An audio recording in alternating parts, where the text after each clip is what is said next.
Shalom saudara. Saya ucapkan selamat Natal dan tahun baru sebentar lagi akan kita jalani saudara ya.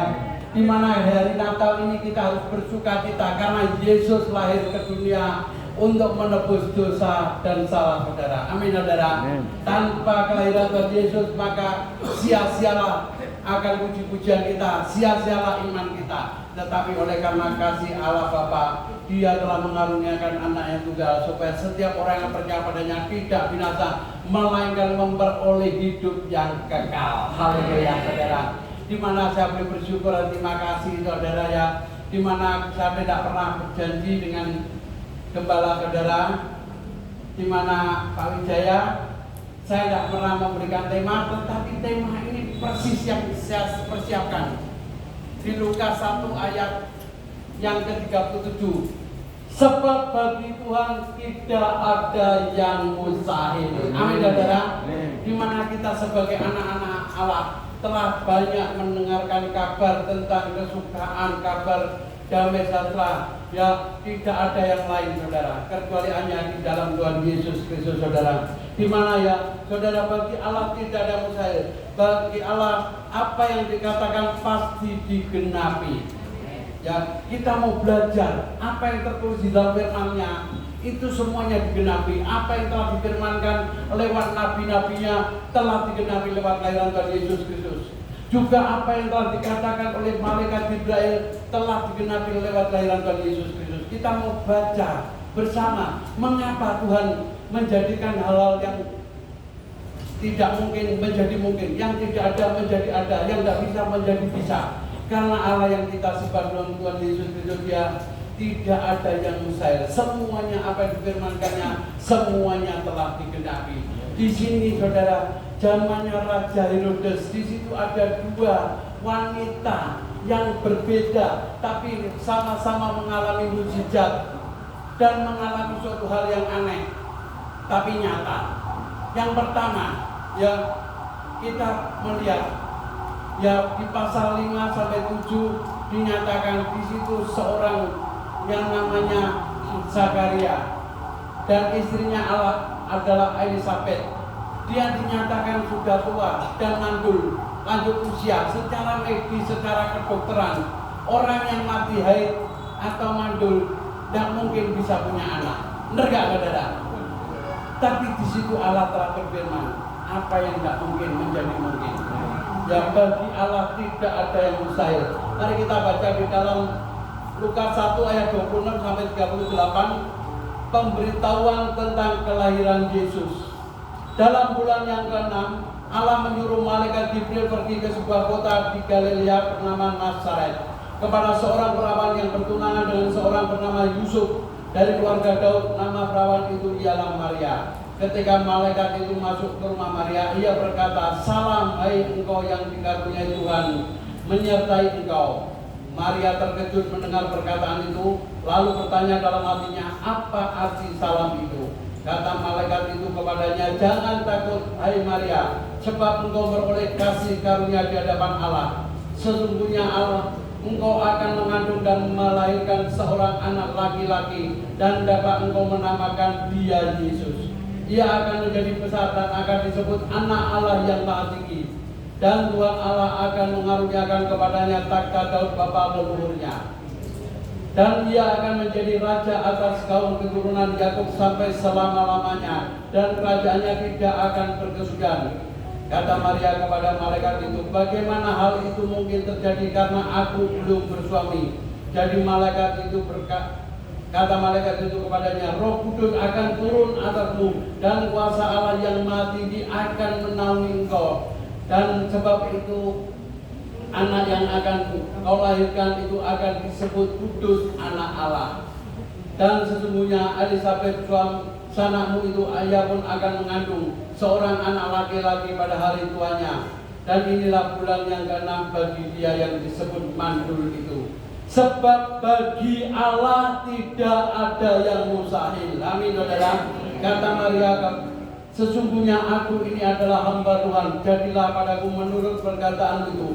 Lalu malaikat itu meninggalkan dia. Haleluya saudara ya. Di mana kita baca di dalam Lukas 1 ayat Yang ke-18 sampai 20 dengan jelas dikatakan 18 sampai 20 demikian ini firman Allah. Lalu kata Zakaria kepada malaikat itu, bagaimanakah aku tahu bahwa hal ini akan terjadi, sebab aku sudah tua dan istriku sudah lanjut umurnya. Jawab malaikat itu kepadanya, akulah malaikat Jibril yang melayani Allah, dan aku telah diutus untuk berbicara dengan engkau dan untuk menyampaikan kabar baik ini kepadamu. Sesungguhnya engkau akan menjadi bisu dan tidak dapat berkata-kata sampai kepada hari di mana semuanya itu terjadi, karena engkau tidak percaya akan perkataanku yang akan nyata kebenarannya pada waktunya. Haleluya, saudara. Dimana kalau kita melihat Natal ini sungguh heran dan luar biasa, ya, bagi Allah tidak ada yang mustahil. Dimana di sini ada dua wanita. Yang pertama adalah Elizabeth, yang kedua adalah Maria. Ya, Elizabeth punya suami yang namanya Zakaria. Ya, tetapi dia tidak percaya, seolah-olah aneh, seolah-olah tidak mungkin, sehingga Allah membuat dia bisu. Ya, ini kedua-duanya zamannya Raja Herodes. Tapi apa yang dikatakan oleh malaikat Allah, yaitu malaikat Jibril, di situ telah digenapi, sekalipun secara medis, secara kedokteran, dokter obgyn atau dokter kandungan, saudara, bahwa orang yang mati haid atau usia lanjut tidak mungkin bisa punya anak. Mereka ibu. Tapi ini kenyataannya, dia bisa melahirkan anak yang namanya Yohanes. Luar biasa enggak? Yang kedua, wanita yang kedua disebut Maria. Dia masih bertunangan dengan Yusuf. Ya, belum hidup secara suami istri, belum mengalami persetubuhan, tapi dia bisa melahirkan seorang anak yang disebut Yesus, Raja di atas segala raja. Ini luar biasa, saudara. Bagi Allah tidak ada yang mustahil. Asal kita percaya, mujizat demi mujizat pasti terjadi. Jangan kita menjadi orang Kristen sudah bertahun-tahun tidak pernah mengalami mujizat, tidak pernah mengalami iman yang tumbuh dan sebagainya. Jangan kau punya pandangan, yang penting pokoknya aku sudah dibaptis, yang penting pokoknya aku sudah Kristen. Hei, saya ingatkan kepada saudara, kekristenan bukan secara lintas. Kekristenan adalah suatu pertumbuhan rohani. Kalau Yesus lahir ke dunia 2000 tahun yang lalu, dia menjadi dewasa, dia menjadi Allah, dan dia menjadi Tuhan yang telah menebus dosa saudara dan saya. Di mana ini karena kasih Allah. Apapun yang kita lakukan dan kita kerjakan, kita percaya kedua-duanya ini zaman Raja Herodes terjadi hal yang aneh, tapi nyata, tapi bukan aneh, tapi nyata. Bagi Allah tidak ada yang mustahil. Nasa itu cerita tentang kelahiran Tuhan Yesus. Apa yang telah difirmankannya telah digenapi lewat malaikatnya, lewat nabi-nabinya telah digenapi. Mari kita mau selidiki apa yang telah difirmankan Tuhan, tidak pernah yang tidak terjadi. Amin, saudara. Jangan kita meninggalkan Yesus perkara sedikit. Wis aku ndak gereja-gerejaan, aku ndak tuan-tuanan. Opa aku di gereja kono nggak dihargai, mau dihargai piro? Benar nggak, saudara? Sekali Yesus tetap Yesus. Amin, saudara. Yesus yang menyelamatkan umat saudara. Jangan kita tinggalkan Yesus, percaya saja. Ya, kalau orang percaya tidak ada yang mustahil bagi Tuhan. Ya, Allah sanggup melakukan segala sesuatunya dengan apa yang tidak mungkin bagi manusia mungkin bagi Allah. Mari kita baca di dalam kitab Yesaya pasal 9 ayat 6. Ya. Yesaya saudara.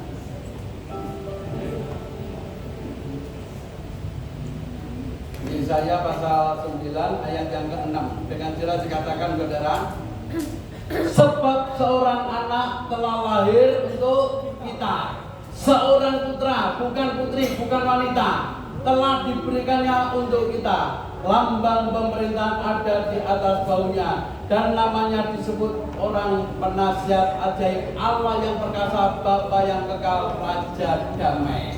Ini luar biasa sekali saudara. Kita memiliki Allah yang hidup, bukan Allah yang mati. Di dunia ini banyak nabi, banyak kepercayaan, banyak rasul, banyak dewa mati bablas. Tapi Yesus mati pada hari ketika dia telah bangkit, karena Yesus adalah Tuhan. Amin saudara. Ya, jadi jangan kita tidak mau percaya kepada Tuhan. Apa yang difirmankan digenapi semuanya. Seorang putra, bukan seorang wanita atau seorang putri, telah digenapi lewat kelahiran Tuhan Yesus Kristus di dalam kitab.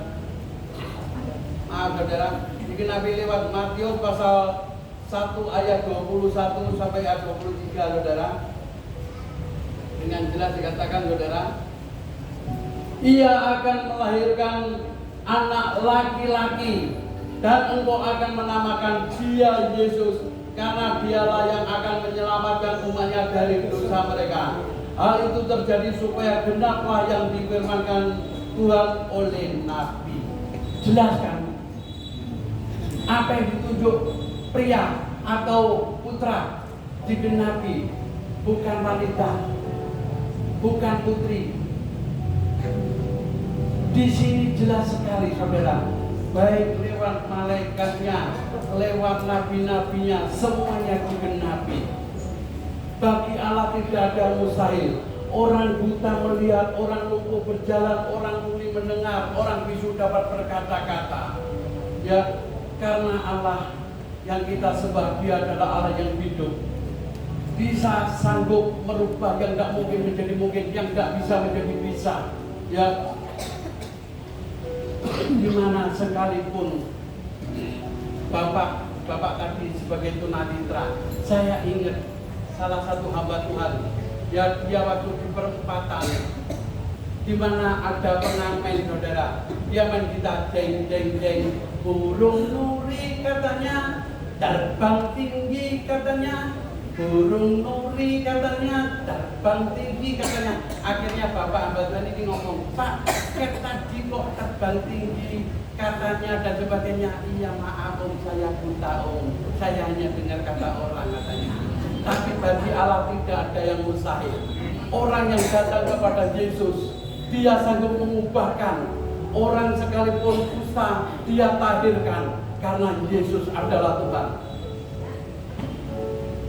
Jadi jangan kita di hari Natal ini tidak pernah mengalami perubahan. Mari kita harus hidup sungguh-sungguh. Saya percaya engkau akan mengalami suatu mujizat demi mujizat saudara ya, di mana kelahiran Tuhan Yesus itu telah nyata. Apa yang tidak mungkin bagi manusia mungkin bagi Allah. Tidak ada yang mustahil bagi Allah saudara.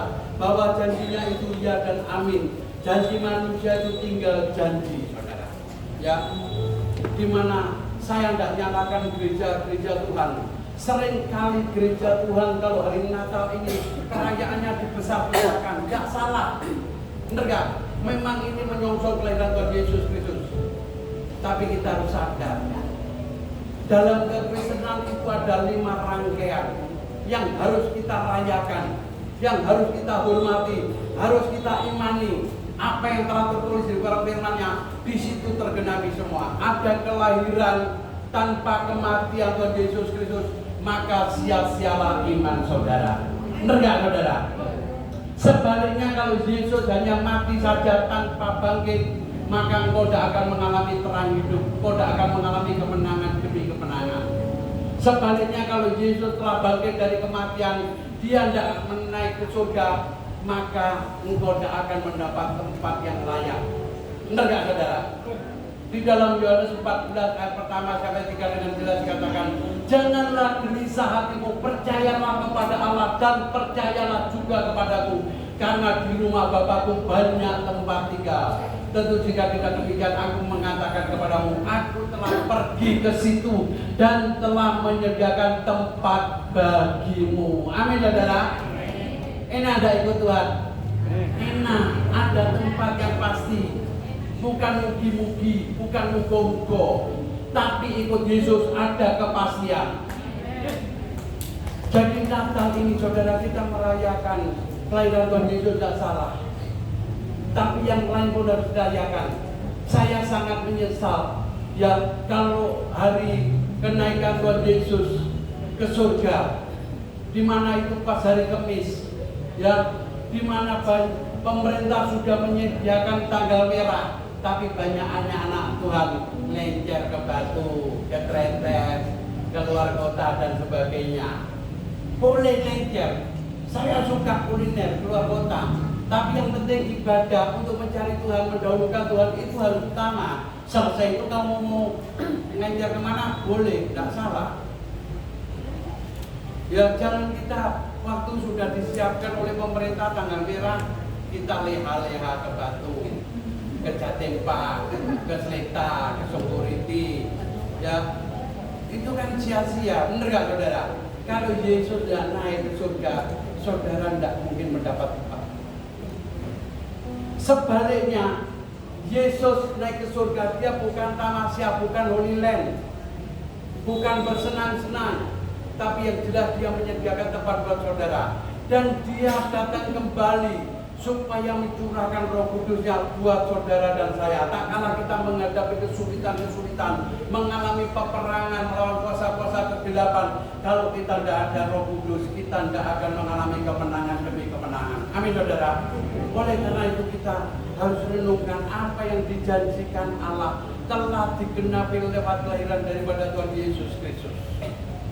Jadi dalam kekristenan itu ada 5 rangkaian yang tidak bisa dipisahkan satu dengan yang lain. Ada kelahiran, ada kematian, ada kebangkitan, ada kebangkitan, ada kenaikan, ada pencurahan Roh Kudus disebut Pantikosta.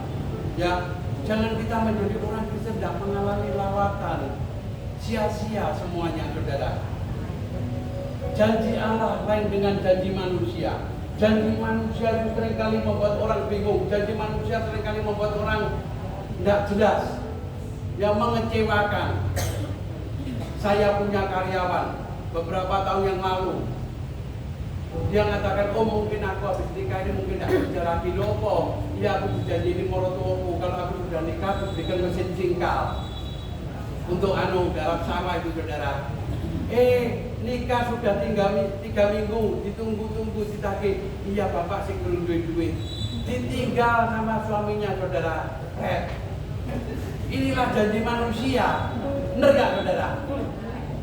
Seringkali janji manusia itu janji tinggal janji. Saya banyak mengalami hal-hal yang aneh-aneh saudara. Di Solo, ya beberapa tahun yang lalu saya membaca di rumah makan, ada dikatakan sekarang bayar, besok gratis. Kira-kira bapak ibu kalau masuk ke rumah makan atau restoran tersebut, apa yang dilakukan? Pasti minta nota. Benar gak saudara? Supaya besoknya bisa gratis. Akhirnya dia minta nota, pikirnya besok bisa gratis, datang kepada mbaknya, Mbak, aku kemarin sudah makan di sini, ini notanya. Loh, bapak baca yang jelas pak, sekarang bayar, besok gratis. Sekarang bayar terus. Inilah janji manusia. Benar gak saudara? Banyak kebohongan, banyak membuat orang bingung. Di Lontar Surabaya juga demikian. Ada bakul soto, ya ditulis makan soto sepuasnya, mulai jam 6 pagi sampai jam 8. Bawahnya dibuka jam 9 pagi. Kira-kira bapak ibu makan enggak? Enggak mungkin toh. Berlakunya mulai jam 6 sampai jam 8, bukanya jam 9. Bingung. Inilah manusia saudara. Tapi kita sebagai anak-anak Allah, kita pegang janji-janjinya. Janji-janjinya iya dan amin. Apalagi kalau urusan nama Blok M saudara, ya waduh itu pinter ngomong saudara. Tidak ada satupun perkataan yang tidak terjawabkan oleh mereka. Ya, di mana ada bakul mangga, ya semua ditulis yang termanis. Bapak ibu suruh beli kira-kira bingung. Yang pertama ditulis mangga yang termanis di dunia. Yang kedua tidak mau ngalah, mangga yang termanis di Indonesia. Yang ketiga pikir-pikir apa ya ditulis apa? Mangga yang termanis di Kota Malang. Yang keempat tidak mau ngalah saudara, ditulislah mangga yang termanis di jalan ini. Akhirnya bapak-bapak tersebut, saudara, Pak, beli mangganya 1 kilo berapa? 10.000. Ya sudah Pak, saya beli 2 kilo ya. Ya dijuali 2 kilo, saudara. Dibayar 20.000. Pulang, saudara, dibawa ke rumah. Dikupas baja Jerman itu, saudara. Dimakan kecut kabeh, saudara. Ngamuk-ngamuk bapak datang ke bakul mangga. Pak, kata nih mangga termanis di jalan ini. Lo kan kurang kilo kecut ngomel-ngomel. Aku terus kerajaan ke kabeh nak ngomel-ngomel. Inilah jadi manusia, saudara. Mari kita renungkan firman Allah. Bagi Tuhan tidak ada yang mustahil, saudara. Di hari Natal ini, saudara, jangan engkau membiarkan Yesus lahir di palungan, tapi undanglah Yesus dalam lahir dalam hidupmu. Undanglah Yesus dalam pekerjaanmu. Undanglah Yesus dalam rumah tanggamu. Undanglah Yesus dalam pelayananmu. Undanglah Yesus dalam hidupmu. Apa yang kau lakukan yang tidak mungkin menjadi mungkin. Karena bagi Allah tidak ada yang mustahil, saudara. Jangan kau sekali-sekali hidupmu dalam hari demi hari tidak pernah mengalami kelahiran baru. Sudah tahu Yesus lahir ke dunia 2000 tahun yang lalu. Dia sanggup menjadikan yang tidak mungkin menjadi mungkin, yang tidak bisa menjadi bisa, yang tidak ada menjadi ada. Ini telah nyata, semuanya tertulis dalam firman-Nya. Bayangkan apa yang telah difirmankan Allah, semuanya digenapi. Yang penting di hari-hari ini kita tetap fokus, pandang Yesus ke depan. Jangan tinggalkan Yesus, sekali Yesus tetap Yesus. Amin, saudara. Ya, karena ikut Yesus pasti ada jaminan. Ya, oleh karena itu berita Natal ini jangan biarkan Yesus lahir di palungan, tapi undanglah Yesus dalam hidupmu. Dikatakan dalam firman Allah, jadi siapa yang ada di dalam Kristus, ia adalah ciptaan baru. Yang lama sudah berlalu, sesungguhnya yang baru sudah datang. Mungkin dulunya kita hidup sebagai orang yang tidak baik, ya. Mungkin dulu kita mengalami hidup 5M, madon, minum, main, ya, merokok dan sebagainya, saudara. Ubahkanlah hidupmu sekarang, lahir diperbarui lewat kelahiran Tuhan Yesus Kristus. Ya, 5M yang pertama yaitu mendengar, menghafal, merenungkan, dan melakukan.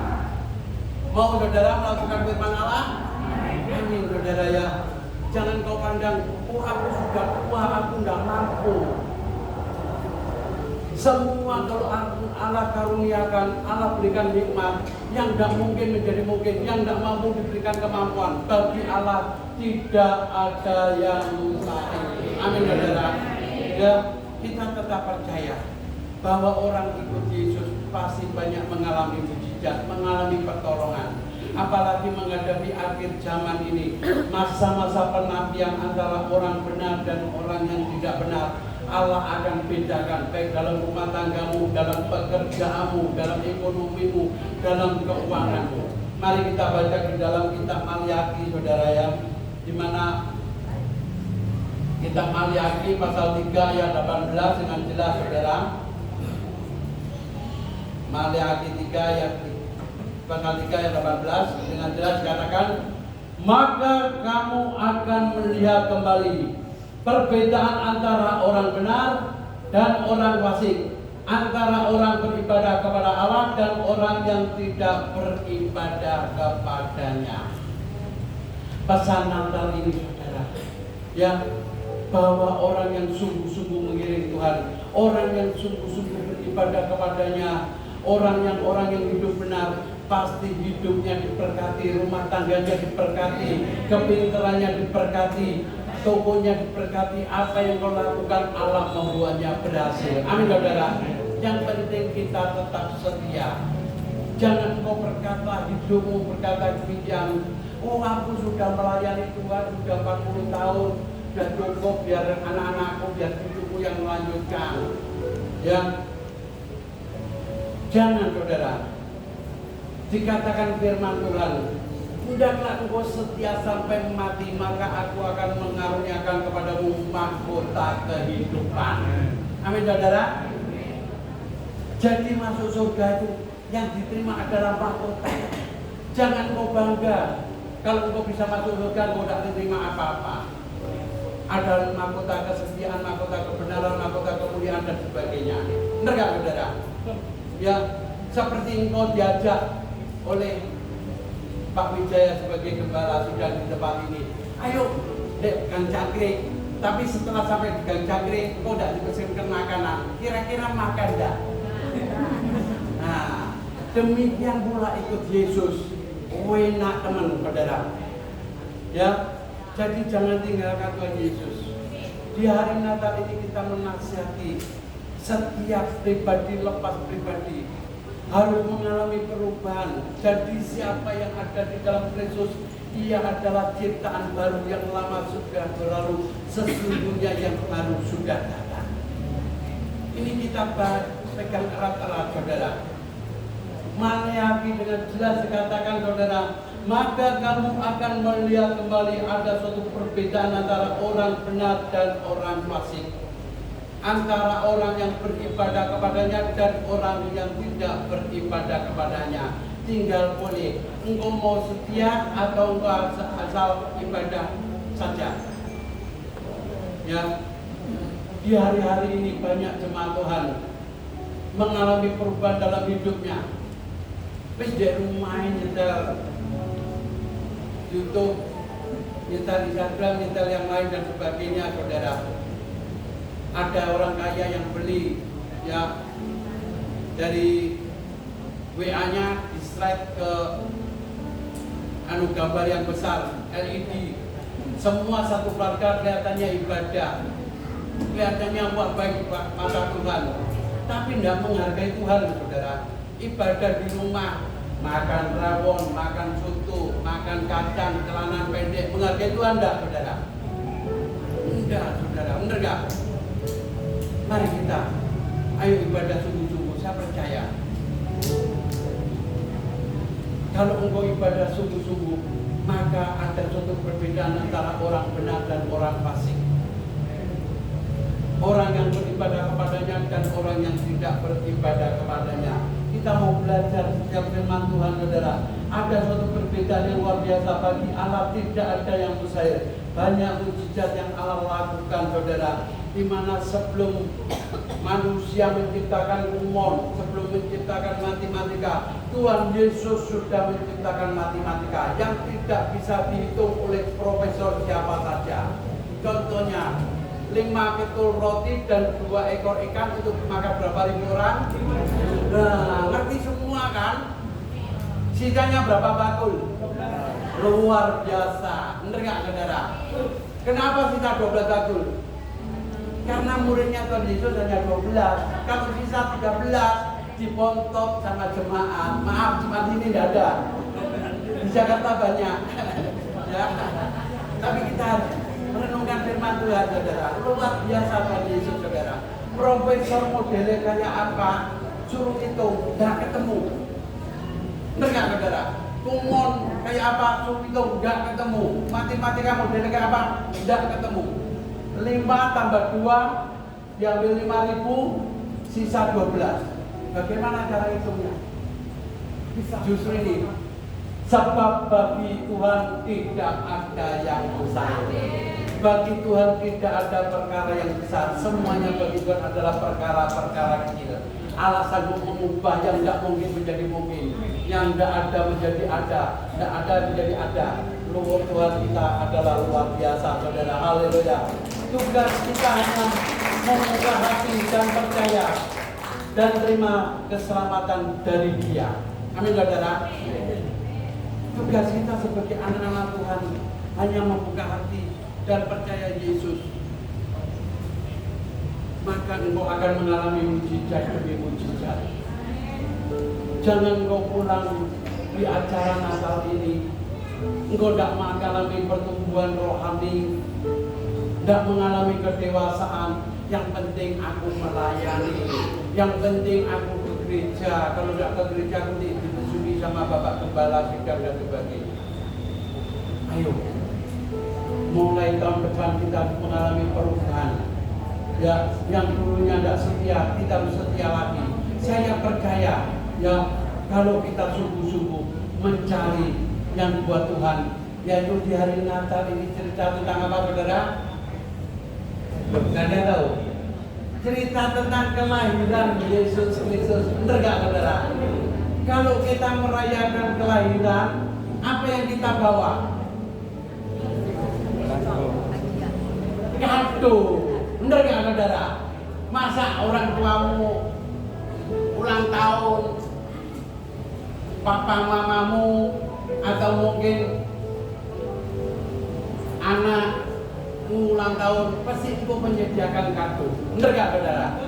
Tuhan tidak mengendaki kado secara duniawi. Dikatakan Lukas 10:20, janganlah engkau bersuka cita karena roh-roh tak itu takut padamu, tapi bersuka citalah apabila namamu terdaftar dalam kerajaan surga. Ya, ada satu malaikat di surga yang bersuka cita lebih daripada ke-99 orang benar yang tidak memerlukan pertolongan. Kado Allah adalah jiwa-jiwa. Saya percaya di acara Natal ini tidak selesai di sini saja. Tahun 2023 setiap jiwa harus memberikan kado jiwa-jiwa buat Tuhan. Saya percaya baju-baju yang kotor tidak ada lagi berkotor. Semuanya terpenuhi dengan jiwa-jiwa. Selamat Natal, Tuhan Yesus memberkati kita. Haleluya. Kami masuk dalam doa. Bapak, kami boleh mengucap syukur dan terima kasih Bapak. Kalau hamba-Mu sudah berhenti berbicara, tapi nyatakanlah firman-Mu dalam hidup kami, supaya firman-Mu boleh ya Tuhan menyatakan dalam hidup kami, sehingga kami boleh mengalami mujizat demi mujizat. Yang diberkati firman Allah, katakan bersama-sama.